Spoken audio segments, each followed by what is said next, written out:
poursuivre ce que nous avons commencé jeudi et vendredi.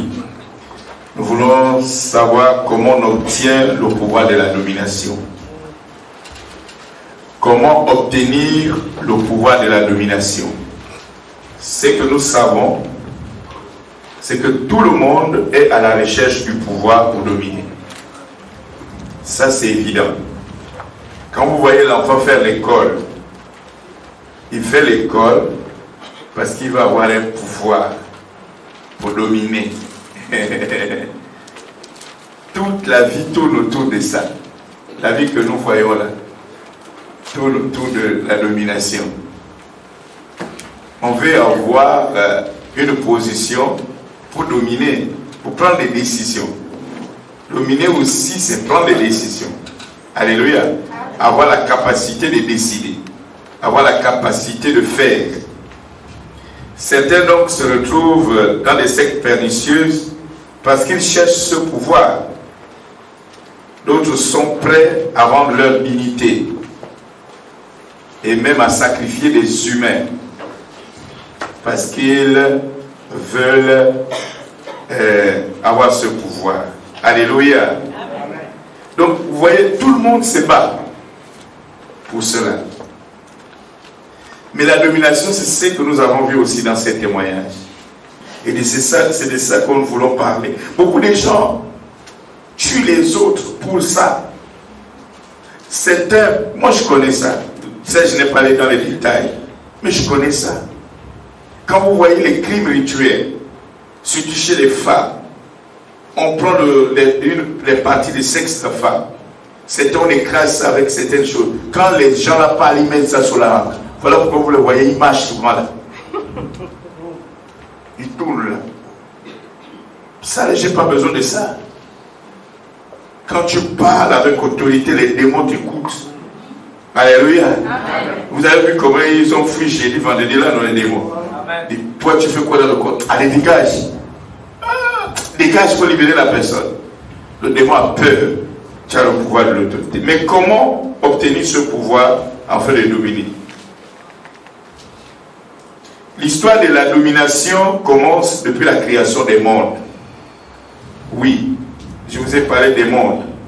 Avant donc la création du monde physique, celui que nous voyons est décrit dans Genèse, il y a d'abord la création du monde spirituel, qui est constitué des anges, des chérubins, des séraphins, etc.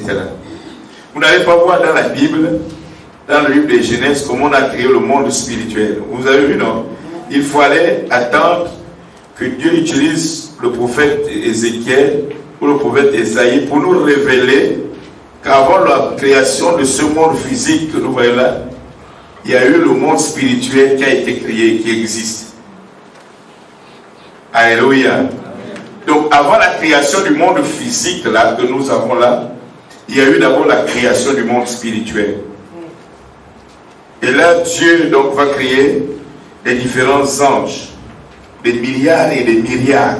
C'est écrit dans la Bible. Nous avons aussi des anges que Dieu va créer qui ont des missions spécifiques comme Michel ou Michael. Ce sont des anges chargés. Par exemple, Michel, c'est un ange de combat chargé de défendre les intérêts de Dieu. En réalité, quand Dieu crée cette entité, cette créature, il confie des missions de défense de son territoire. Donc lui, à chaque fois que les intérêts de Dieu sont menacés, il agit. Alléluia. Amen. Alléluia. Amen. Il a aussi créé, je prends 2 ou 3 exemples, Gabriel. C'est le chargé de l'information. Vous allez voir que ce soit dans l'Ancien ou dans le Nouveau Testament, quand Dieu veut communiquer avec les humains, il utilise l'ange Gabriel. Alléluia. Amen. Donc c'est le ministre de l'information. Michael, c'est le ministre de la défense. Et il va par la suite créer aussi un autre ange qu'on appelait à l'époque Lucifer. Il est t'es chargé du culte du Seigneur, c'est-à-dire de l'adoration du Seigneur. Alléluia. Amen. Donc ce monde spirituel existait déjà. Après, Dieu, par la suite, va créer le monde physique. Et pendant 5 jours, c'est là où ça devient intéressant, il faut suivre. Pendant 5 jours, Dieu va créer le cosmos. Parce que si on ne se saisit pas là, on pense toujours à cette terre sur laquelle on piétine.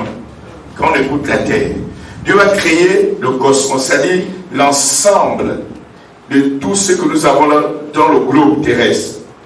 Donc nous avons cette terre, le sous-sol, le soleil que nous voyons là, le ciel que nous voyons. Ça, c'est ce que la Bible appelle la terre. Vous me suivez? Voilà. Bon, je ne vais pas vous amener un peu dans le grec ou l'hébreu, ça va vous embrouiller un peu. On reproche souvent au pasteur, c'est à quoi bon nous dire les termes hébreux dans une prédication, ça nous fatigue.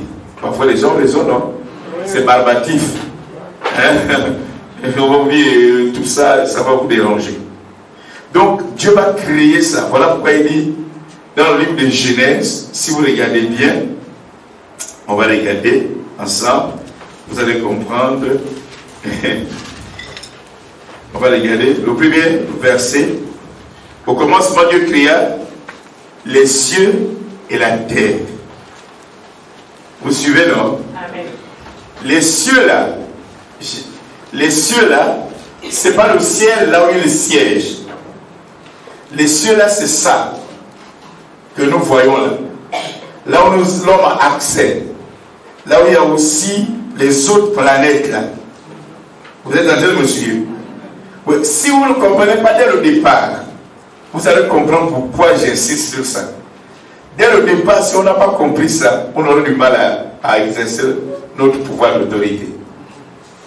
Donc tout ça, Dieu va créer ça après avoir créé les entités qui siègent, qui sont avec lui là-bas, au 3e ciel.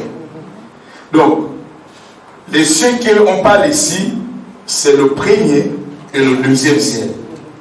Et toute la terre, la mer est sous la terre. Vous me suivez, non? Très bien. C'est très important ce détail. J'insiste, je sais pourquoi.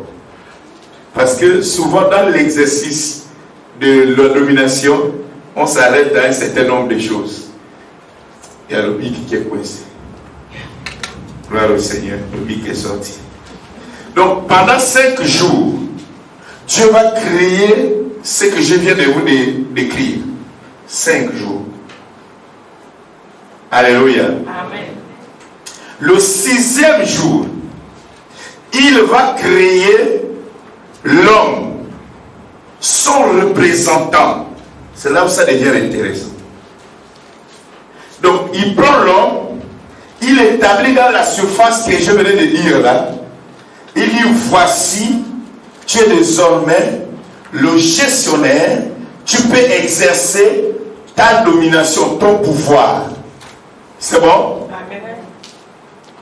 Il y a moins des amen. Hein? Si on n'a pas compris, on va insister. C'est très important la partie là. Parce que cette prédication, dès que tu l'as saisie, tu as l'impression que tu as saisi toute ta mission sur la terre. Amen. Alléluia. Amen. Donc, dans le livre de Genèse, au chapitre 1, verset 28, Dieu dit ceci, Dieu les bénit, et Dieu leur dit, soyez féconds, multipliez, remplissez la terre et la sujettissez, et dominez sur les poissons de la mer, sur les oiseaux du ciel, sur tout animal qui se meut sur la terre. Alléluia. Amen. Donc, Dieu donne la domination à l'homme. Sur le cosmos, c'est très nécessaire de comprendre ça. Dieu ne t'a pas donné la domination seulement sur le physique là, ce que tu touches là. Sur, au autre chose qui peut me dire s'il a compris. Quand quelqu'un vit au ciel, dans le soleil, tu n'as pas la possibilité de prendre des décisions. Donc vous avez compris. Ça c'était nécessaire. Parce que le monde des ténèbres travaille beaucoup avec l'ignorance des chrétiens. Il sait qu'on peut utiliser la lune, où on va créer des situations parce qu'ils voyagent sur la lune. Vous voyez? Souvent au début de la lune, où la lune est au maximum, il faut des incantations, comme si tu n'avais pas le pouvoir sur la lune. Comme si tu n'avais pas le pouvoir sur les étoiles. Comme si tu n'avais pas le pouvoir sur le soleil. Et on joue avec cette ignorance des chrétiens. Et c'est ce qui fait en sorte que Satan se réjouit. L'arme fatale de Satan, c'est l'ignorance. Qu'il utilise pour les chrétiens. Alléluia. Amen. Donc, voilà comment l'homme vivait. Il avait toute cette gestion. Il se baladait. Il dit, soleil, moi je te commande. Il dit, oui. Il ne faut pas que les entités viennent te dire quoi que ce soit là-bas. Oui. C'est très important de comprendre ça. Parce que tout à l'heure dans le déroulé, nous parlerons de certains exemples. Donc, pendant que l'homme était là en train de gérer le cosmos, au ciel, Lucifer va tenter de convoiter le trône de Dieu. Et il va avoir combat. Parce que lui, au lieu d'entraîner l'adoration, vers le Seigneur, adorons, adorons. Il dit non, c'est maintenant moi. Voilà pourquoi, les amis, vous qui êtes dans le groupe là, l'histoire de détournement du groupe là n'est pas venue aujourd'hui. Dans les églises, Satan passe plus d'abord dans le groupe là. Pourquoi? Ce n'est pas une histoire d'aujourd'hui, ça date depuis. Il y a eu un combat dans le ciel. Satan convoite quoi? L'adoration. Voilà pourquoi vous voyez les grands chantres même de Dieu. Ceux qui chantent pour Dieu là. Beaucoup ne sont plus avec Dieu. C'est la chanson qui est restée. Priez le Seigneur, il va vous révéler ça. Ils ne sont plus avec Dieu. Voilà pourquoi il est dans le domaine de la chanson. Il est sérieusement implanté. Le diable est... Les artistes là, déjà chez les chrétiens, c'est difficile de trouver un artiste chrétien sérieux. C'est-à-dire qui est encore avec Dieu. Parfois il commence bien avec Dieu. Il termine avec le diable. Mais dans le monde là, quel est cet artiste que vous allez voir dans le monde là? Tous les artistes qui sont presque dans le monde, presque la majorité, peut-être ceux qui commencent encore, mais dès que tu commences à évoluer, c'est fini, on doit te mettre dans la loge. C'est comme un système quoi. Parce que ça a commencé depuis. Et Lucifer, il dit, oh les anges là, il faut déjà m'adorer. Parce que lui là, tout le temps je le connais l'adoration, ça veut dire quoi? Et il y a un monsieur qui s'appelle Michel. Parce que quand les gens expliquent ça, c'est un pasteur, je les écoute à l'église, il faut faire attention. Il ne faut pas dévier la parole de Dieu. Il dit, est-ce que je peux me battre avec ça? Je qui l'a fabriqué, c'est pas moi l'homme. Bon, Dieu va se battre avec Satan comment? Il faut aussi réfléchir. Dieu ne se bat pas avec Lucifer. Il y a une entité qu'il a créée pour s'occuper de défendre ses intérêts. Il a la force pour ça. Il dit, Michel, Dieu n'a même pas besoin de dire, allez. Michel sait que les intérêts de Dieu sont menacés, son adoration en train d'être détournée. Guerre. Il y a eu guerre dans le ciel. Alléluia. Et Satan, malheureusement, ne pouvait pas gagner. Il a perdu la bataille. Alléluia. Amen. Et il a été précipité sur la terre. Alléluia. Amen. Donc quand il est précipité sur la terre, Apocalypse 12 nous dit malheur à la terre et à la mer, n'est-ce pas? Oui. Parce que le diable est descendu avec une grande colère. Mais quand Lucifer, devenu Satan, va être précipité sur la terre, malheureusement pour lui, il y a un chef sur la terre, non? Est-ce que vous suivez un peu? Il faut qu'on aille ensemble. Il y a un chef sur la terre, non? L'homme, le chef là s'appelle l'homme. Si avec celui qui l'a fabriqué, il veut prendre sa place, c'est maintenant avec toi. Lui, il était là quand Dieu créait. Quand Dieu te confiait l'autorité de toute la gestion là. Lui, il va rester neutre. Là-bas, il voulait être chef. Il vient, il y a un chef qui est une créature comme lui. Il dit, moi, je vais faire la guerre. Et c'est ce qui se passait. Donc, il n'est pas resté sous autorité. Il veut toujours dominer. Et donc, quand il arrive sur la terre, comment le Seigneur peut révéler plusieurs années à l'apôtre Jean dans le livre de Patmos ce qui s'est passé autrefois? La Bible dit malheur à la terre, malheur à la mer. N'est-ce pas? Car le diable est descendu. Pourquoi Dieu dit ça? Parce que Dieu connaît que le gars est très dangereux.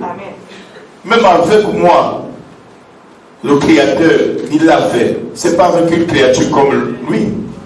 Son royaume. Parce que la Bible nous dit qu'il va faire la bagarre avec Michel. Sur les milliards des anges qui ont été créés, un tiers a travaillé avec lui. Et ils ont été tous précipités.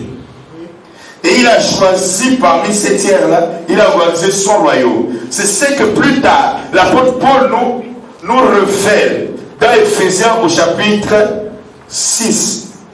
Il dit, nous ne luttons pas contre la chair et le sang. Et il vous classifie le royaume de Satan. Contre les dominations, les autorités, les puissances des ténèbres, les esprits méchants.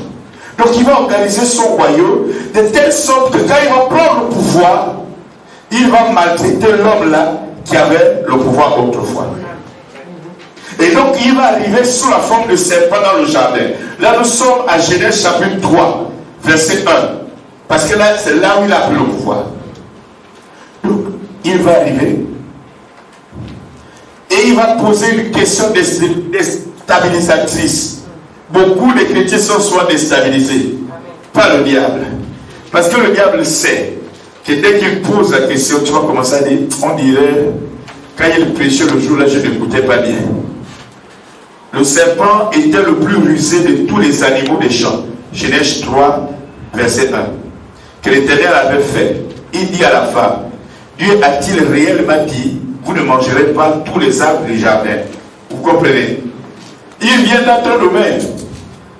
Pasteur, faut pas suivre. Il va pas t'attaquer dans un domaine que tu ne maîtrises pas. Il va dire, tu es sûr que tu avais bien entendu la voix du Seigneur dans ton appel là?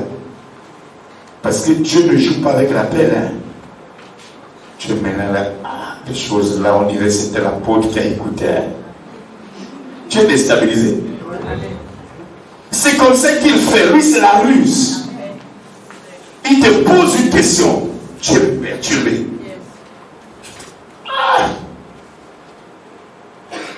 Enfin, il sait que le doute, c'est le péché le plus terrible que le Seigneur a condamné. Parce que le doute, c'est l'incrédulité. C'est comme les soucis. Vous savez, les soucis, c'est les amis. Ça, c'est le bébé. Ça, c'est le jeune homme.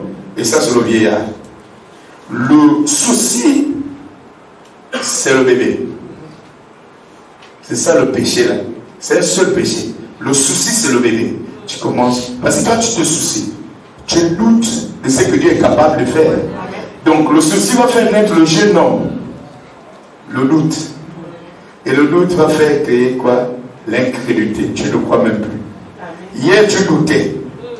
Mais quand tu es ce machin, tu ne crois plus. C'est ça la progression de ce péché. Il est très dangereux. Voilà pourquoi il ne faut pas suivre les informations n'importe comment. Il y a des gens qu'on déstabilise à partir des informations à la télé. Ou sur les réseaux. Il y a des gens qui sont toujours sur les réseaux sociaux. Tu regardes quoi, mon ami? C'est là où la foi de plusieurs est bousillée, est détruite. Il faut être sélectif. Mais beaucoup de chrétiens ne font plus la sélection. Pour eux, tout est normal. Et le diable est intelligent. Tu es sûr qu'il vous a dit ça Serpent, tu as raison. C'était mon mari là. Il ne sait pas s'il a même bien compris. Il dit non, si tu manges ça, tu seras intelligent. Il connaît. Il n'a pas gagné. C'est ce jour-là que l'homme a cédé le pouvoir à Lucifer, devenu le diable. Il a récupéré le pouvoir et il a établi ses règles. Tu veux être DG, il faut qu'on te sodomise. Oui, là il a établi ses règles. Tu veux avoir la moyenne, il faut que tu tues ton tante. Donc il a établi ses règles. Il a ses règles, que tu veuilles ou pas. Les règles du diable sont établies dans le monde. Ce n'est pas une négociation. Alléluia. Amen. Mais regardez, qui boude ça? Qui ne connaît pas que depuis le livre de Genèse, nous venons de lire ce texte-là, que le serpent est la symbolique de quoi? Du diable, non? Amen. Regardez vous-même, aux yeux de tout le monde rentre dans le jeu. On nous prend le gros, la carte du monde. On dit, celui qui soigne les gens, celui qui délivre les gens des difficultés de la santé, c'est le serpent. Et on place le serpent qui contrôle la carte du monde. On dit ça, c'est l'OMS. Tout le monde est là. Okay. Mais le passé, l'OMS. Prends le logo, prends la décision sur le logo. Là. C'est ce qu'on a fait pendant plus d'un an. Amen. Avec ma femme, j'ai dit, si j'ai dit tout ça aux gens sur les réseaux sociaux, ils ne vont même pas comprendre. Les chrétiens sont trop aveuglés. On prend le logo, là, on commence à bombarder. Toi, le serpent, tu ne vas pas contrôler les nations. Tu ne vas pas contrôler les nations. C'est quoi cette image où les pharmacies doivent avoir toujours le serpent? Réfléchissez. Non, on ne peut pas changer. Vous voyez que les symboles sont placés pour la beauté des gens. D'autres même prennent le logo des pharmacies, mettent dans leur voiture, dans leur maison. Ce n'est pas pour la pharmacie, c'est un franc-maçon. Lui, il a besoin de maquiller son histoire. C'est ce qui se passe dans les églises. Qu'est-ce que les gens voient avec le drapeau d'Israël? C'est qui d'après la Bible que le drapeau d'Israël doit être comme ça? Qui vous a dit que le président d'Israël c'est un chrétien? C'est kabbalistique. C'est formation, c'est l'illuminati. Donc on prend le drapeau, on met dans le marché. Ce n'est pas le drapeau qui les intéresse, c'est les pyramides renversées qui les intéressent. Mais tu vois, ils disent ça dans les églises. Et tout le monde dit, on a Israël. Quel Israël? Israël, c'est sur le drapeau là. C'est la distraction. Alléluia. Amen. Et puis on rentre comme ça. Donc, pendant qu'il établit, voilà pourquoi plus tard, Dieu révèle à Jean, dans 1 Jean chapitre 5, verset 19. Il dit, le monde, ici, je vous disais que j'ai goûté un peu quelques expressions grecques, mais le monde que vous voyez dans 1 Jean chapitre 5, verset 19, n'est pas le cosmos que je vous ai expliqué, le premier monde là. Ici, là, le monde là, comme le français est pauvre, on utilise ce monde. Ici, c'est les gens sans Jésus. Amen. Donc, le monde entier, c'est ce qu'il dit, le monde entier sans Jésus. Les gens qui sont sans Jésus sont sous le pouvoir du malin, amen, sous son autorité. Amen. C'est ce que le diable dit à Jésus, sous la forme de serpent, non? Amen. Jésus a été déchaîné. Il dit, viens, mon ami. Tu vois les royaumes là? C'est pour moi. Ça m'a été donné. Ce n'est pas écrit dans les évangiles. Qui l'a donné? C'est l'homme. C'est ce jour à Genèse 3 que l'homme a cédé le pouvoir. Mais ça m'a été donné. Il dit, prosterne-toi. C'est pas ce qui se passe aujourd'hui. Moi, je n'ai pas vécu ça. J'ai vécu ça. Ils s'en foutent que tu sois chrétien pasteur. On propose à tout le monde. On m'a proposé. D'ailleurs, proposition, je vous ai fait le témoignage ici. Vendredi. C'est conseiller. Je regarde Jésus libre. Tu as encore conseillé. J'ai même envie de l'appeler pour dire, tu as encore conseillé. C'est que tu me disais hier, là. Avant hier, là. c'est ce qu'il faut. Et les jeunes cadres là, oui, tu as fait ton témoignage, je n'étais pas là. Après, on va te dire, mon petit, lieutenance, tu ne peux pas passer commandant si tu ne rentres pas. Tu es maintenant là. Ça. On a besoin de chrétiens qui brisent la glace. Amen. Il faut qu'on ait des chrétiens qui arrivent là où ils pensent qu'il n'y a que des formations qui arrivent. Amen. Joseph l'a fait cette démonstration. Amen.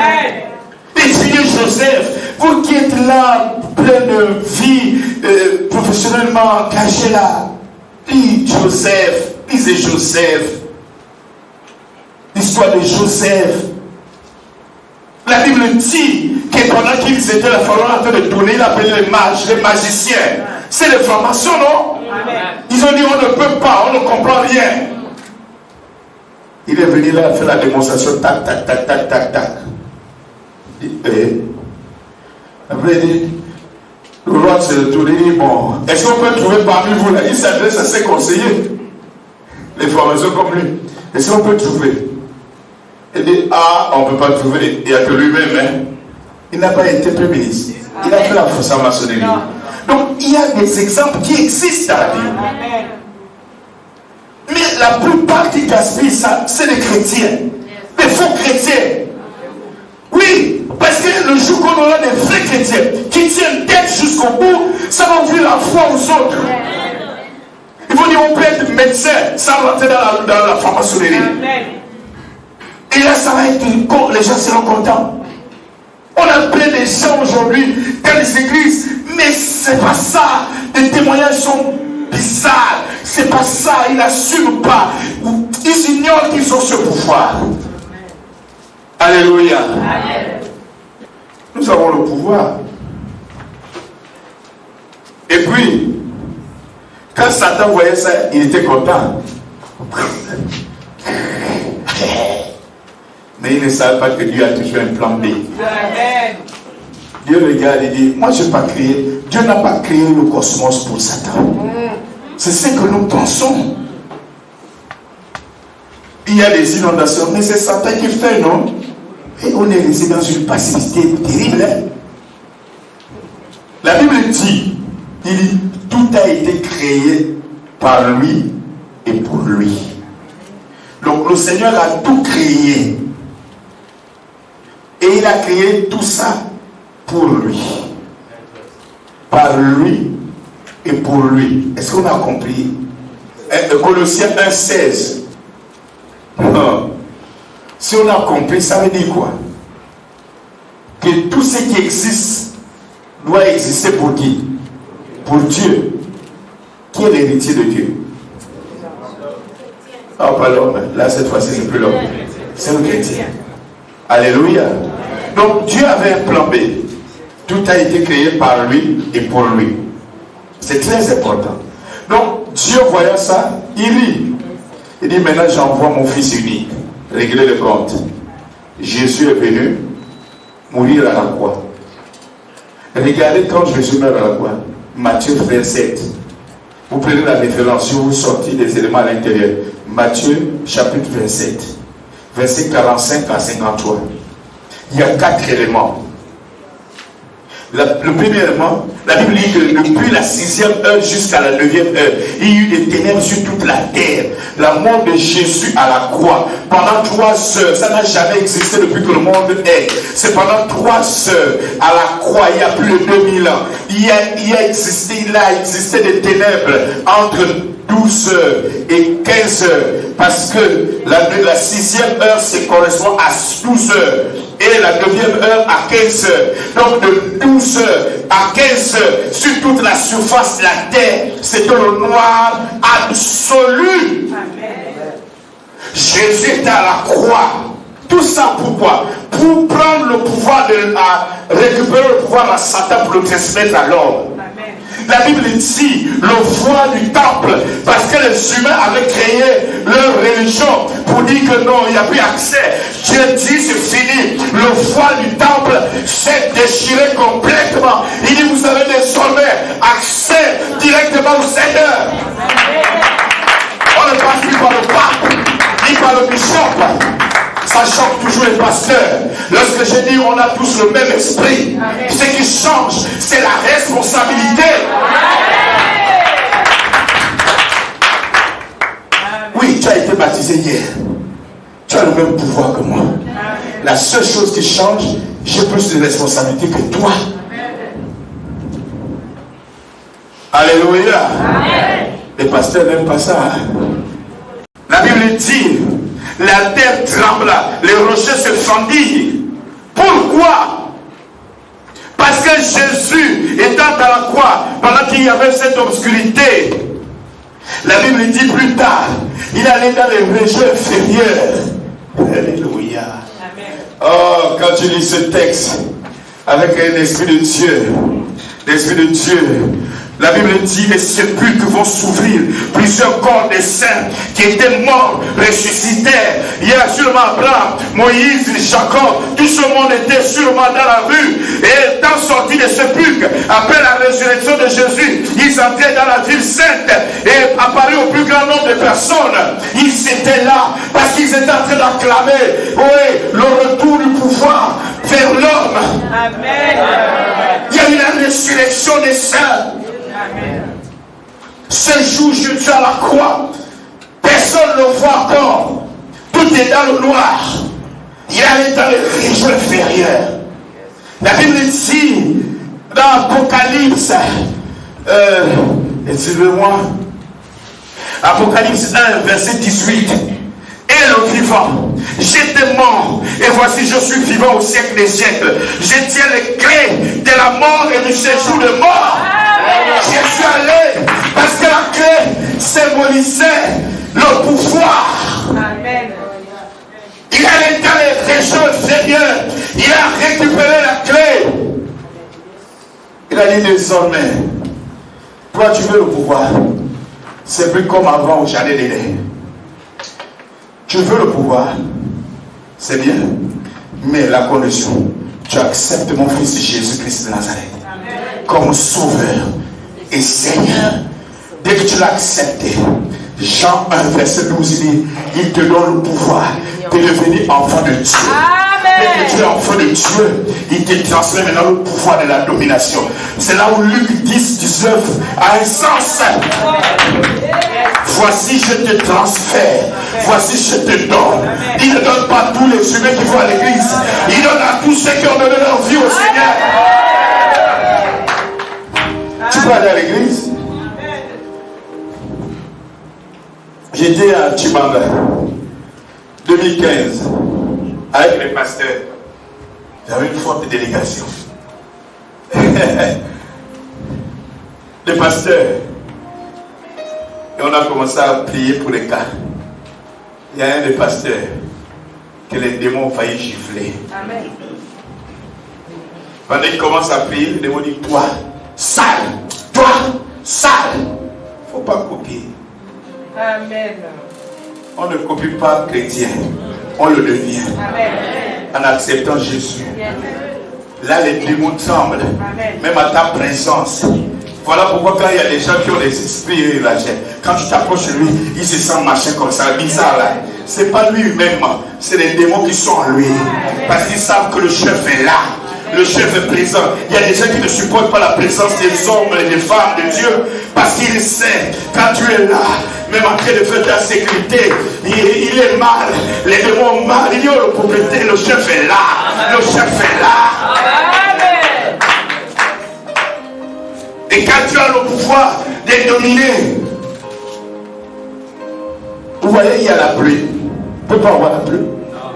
On l'a attaché. On a dit ça plaît l'après-midi. Parce qu'on doit finir nos manifestations. Vous avez compris le cosmos de l'histoire. Ça dit que tu diriges tout. Jésus nous a montré l'exemple dans la barque. Mais qui a créé le vent? Le vent au ciel, au troisième ciel, il existe dans le cosmos. Non? Tout ce qui existe dans le cosmos, quand tu connais ton pouvoir, tu ne paniques plus. Amen. C'est ça. Et puis on ne fait pas le pouvoir pour régler les problèmes d'ego. Dieu ne va, ça ne va pas marcher. Non.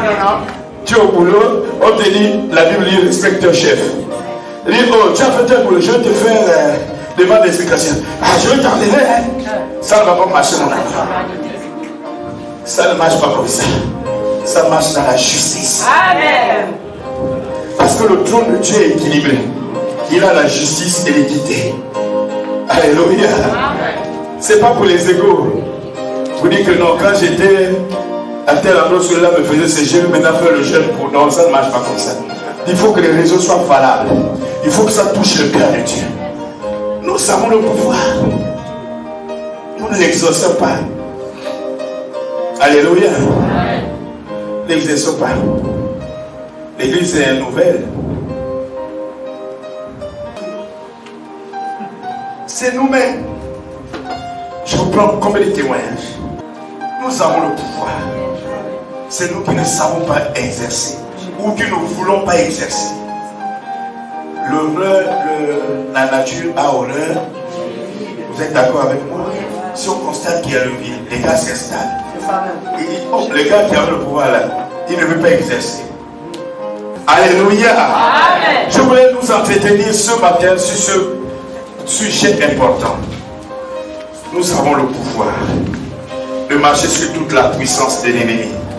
Et rien, la Bible dit rien. Écoutez, le retour on dit rien ne peut vous nuire. Alléluia. Amen. Rien. C'est pas qu'on dit qu'il y aura quelque chose qui va vous nuire, mais rien ne peut vous nuire. Alléluia. Rien ne peut vous nuire.